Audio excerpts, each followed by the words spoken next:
there's three components to the integration. There's Sugar, and this is a Sugar home screen, and hopefully that looks somewhat familiar to you or not. So Sugar is important. Sage 100 or Mass 90 is important, and that's what this looks like. And then lastly, there's our integration application. And this is the home screen of the integration application. And so most of the integrations run on a scheduler, so you really don't even have to go into this screen. But if you were going to run a synchronization manually, all you would do is you would check a box and you would click Go, and it would do its thing. And that's really all there is to running the synchronizations. Now, when you first install our integration application, there's a couple settings, and let's go in there and we'll look at them. So I'm clicking on Options. The first screen just asks where is your Sugar and where is your Sage. So the top part says, okay, our Sugar URL is here, and there's a username and a password. And Sugar can be hosted, for purposes of this integration, Sugar can be hosted in the cloud, in the on-demand environment at Sugar. It could be hosted at a third-party hosting facility like Rackspace, or it could be hosted on an internal server for you. Our integration doesn't care.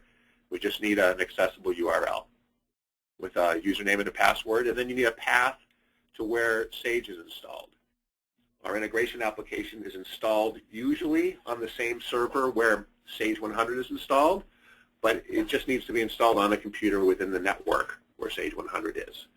And so it asks you for a path to where Sage is installed, and then a user code and a password, and the active company code.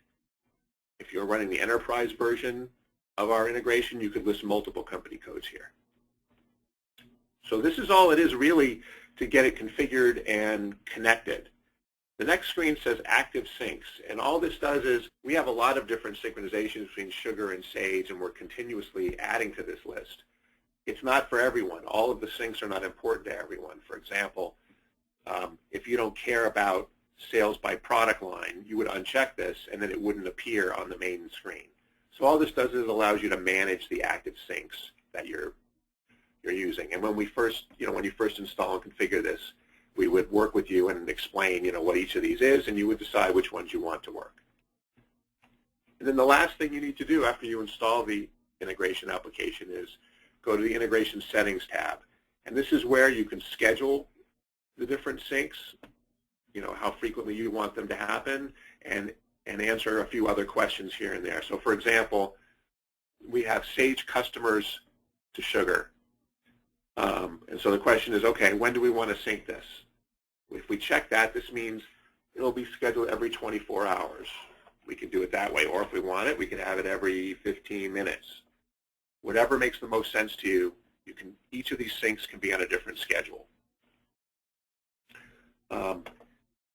So the Sage Contacts could be on its own schedule. Sage Inventory Sync could be on its own schedule. Sales History can be on its own schedule, and so on.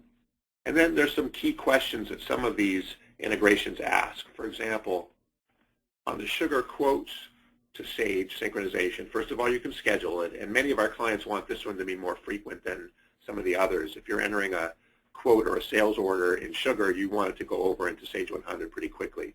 So many people will take this one and say, you know what, I want this to happen every 10 minutes. Then there's some other questions here related to the synchronization, and the key one is, do we want to sync sales orders and quotes or just sales orders? Many of our clients are entering both quotes and actual sales orders in Sugar, but they don't want the quotes to go into Sage 100. They only want sales orders. So if that's true, you check this box. If you want them both to go, you check this box. In addition, you can, if you wanted to send sales orders entered in Sage to Sugar, you could do it that way. So we have some clients that don't enter sales orders in Sugar. They just want the visibility of Sage 100 sales orders to appear in Sugar. So then you check this box. Once you've finished with all these integration settings, you would save what you've done, and then you're back to the screen and you're ready to go. Okay, so at this point, what I'm going to do is we're going to go into Sugar and poke around and see some of the results of some synchronizations, and then we'll do some syncing from there. So let's go into Sugar. And this is our Sugar home screen. Now, one of the great things about our integration is that all the data that comes into Sugar from Sage is not only available in sort of a standard way of looking at it, but it's available with all the customizing tools that Sugar has. So, for example, these are called dashlets on the Sugar home screen. And in these dashlets, you can have different data. So, for example, we've got this top customers dashlet. Well, these year-to-date sales numbers are coming in straight from Sage 100. And so you'll see we're working with 2010 demonstration data, so you'll have to excuse us for that, but that's what's in Sage 100. And so this gives us our top customers. In addition, over here we have our largest receivables. And you can see the customer name, their phone number, who the sales rep is, their balance in Sage 100, the credit limit in Sage 100, and whether they're on credit hold. And you'll notice in this one, the Lakers have a checkbox. They're on credit hold, which if you've seen them play lately, it wouldn't be a surprise. In addition, you can have Sage 100 data available in reports, and we'll come back to this at the end, but we have a sales by product by account report that we built using Sage 100 data. And so this is just to give you a flavor for some of the data that's available to use, on your home screen and on your dashboards within Sugar.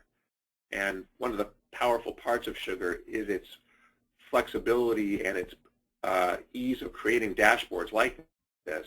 And we wanted to make sure that all the Sage data that came in here was available to you in that as well.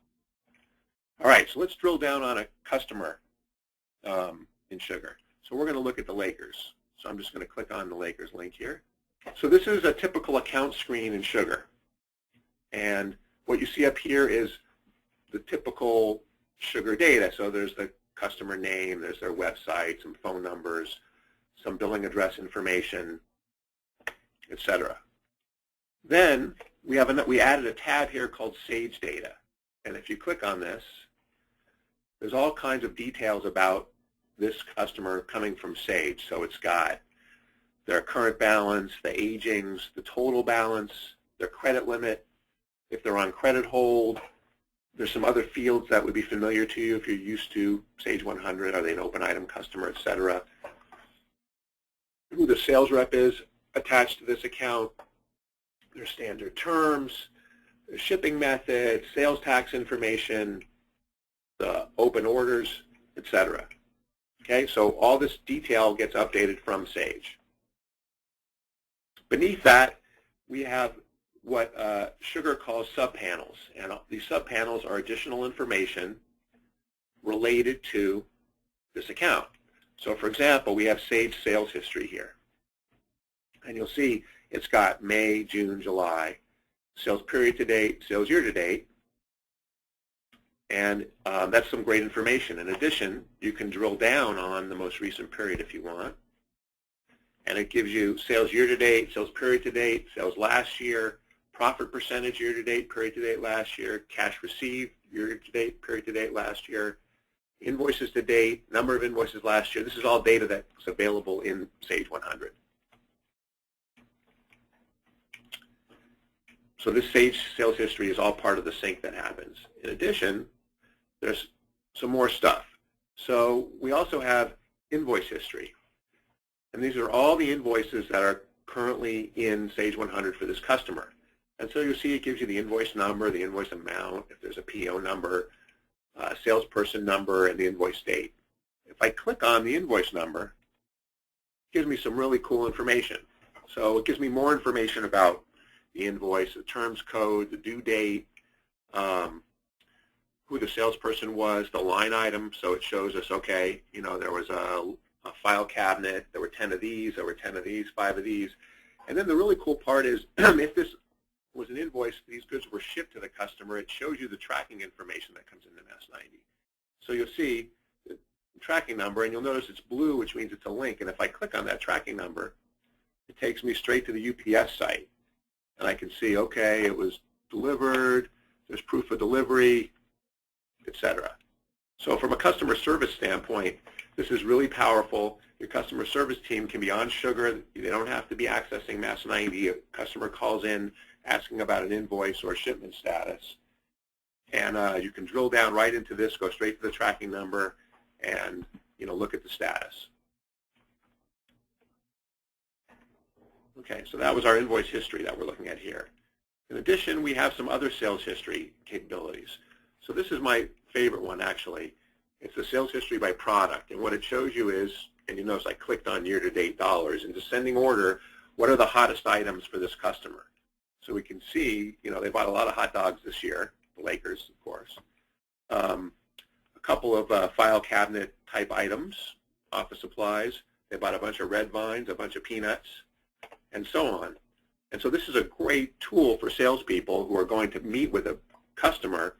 They can pull this up, on an iPad if they're out in the field, or on their iPhone if they're out in the field, whatever makes sense, or at their desk, whatever the most important thing is, or wherever they work from, and pull up this data before an important phone call or meeting and know exactly what this customer is buying.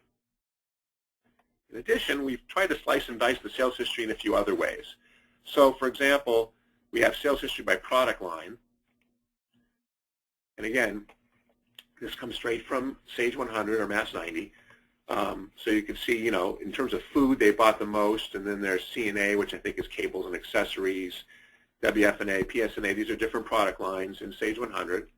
Gives you sales year to date. And then also in Sage 100, there's the ability to have a category associated with each inventory item.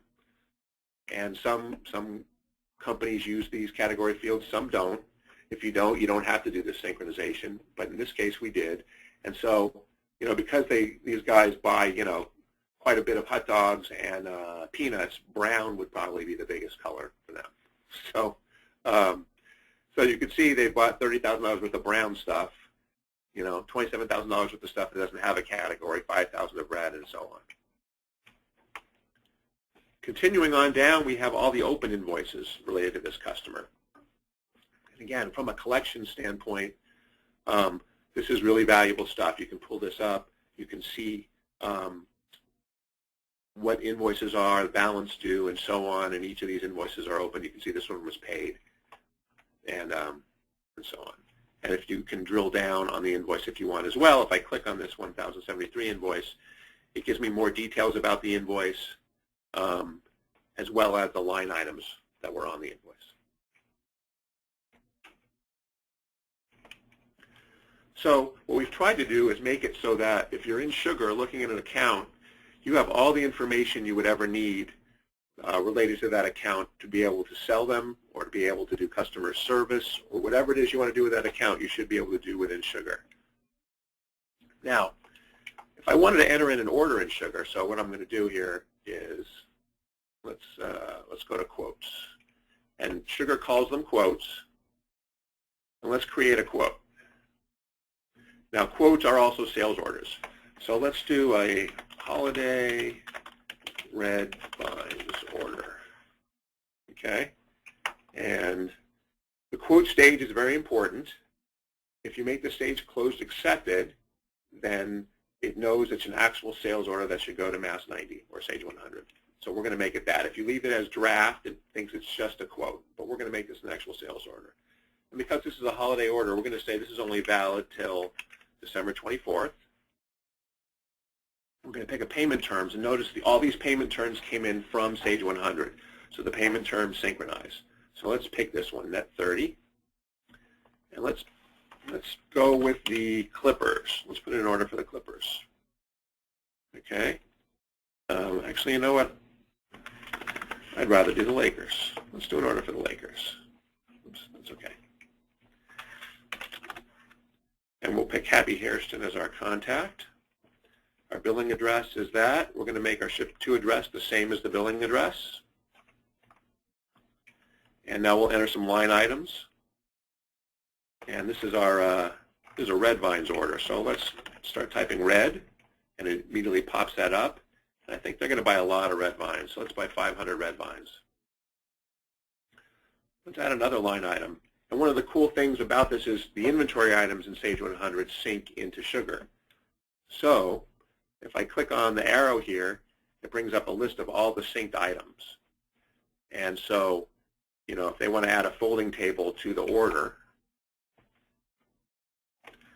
this item came from S90, and we'll add this to the order. And we'll just do one of those. And so now we've got this order in there. I'm going to save it. And ordinarily, at this point, if we were scheduled for every 10 minutes or so for the orders to go in, we would wait 10 minutes. But what I'm going to do is I'm going to initiate the quote sync. So I'm going to click Sugar Quotes to Sage, and I'm going to click Go. Let's just see what happens. And it said it's complete. All right, so we just entered in a holiday red vines order to the Lakers. Let me just finish this off, and then we'll get right into the questions, okay? Perfect. So this is our Lakers.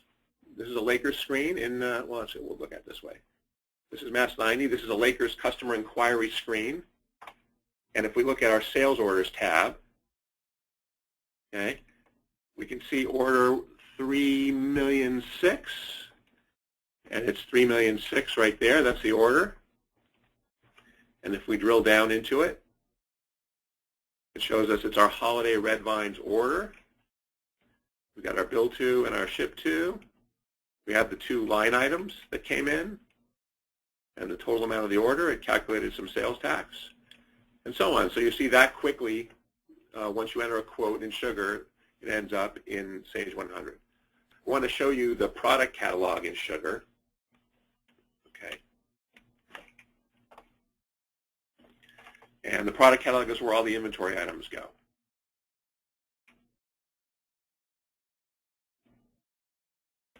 And so you'll see this is basic information about each of the inventory items in Sugar, and these all synchronize from Sage 100. So you'll see on this list, there's the item number, there's a description, there's the category or product line, quantity on hand, and a standard cost and a list price. And then you can drill down on the item to get more information. Now, there's not a lot on this screen, but if you click on the Sage Data tab here, this is all data that comes in from Sage. So you've got what company it is in Sage, those category fields. So it's a brown, it's got a size, it's a hot dog, so it's a 1/4 inch by about 6 inches. It's long. The unit of measure is either each or by box. You have who the manufacturer is, and so on. So all this data comes in synchronized from Sage. And then lastly, if we go back to our home screen, I just wanted to show you my favorite report here, which is our sales by product by account. And what this does is this lets me see all the products bought by a particular customer or all the customers that bought a particular product. And this is just done with the standard data that's come in from the integration. So for example, if I wanted to see everything that the Lakers bought, I'm going to say, here's a list of everything the Lakers bought, right? It's pretty cool. Now, let's say I wanted to see everybody that bought this file cabinet, this 1001 Han H252LK file cabinet. So I'm going to say the account is not empty, and our product equals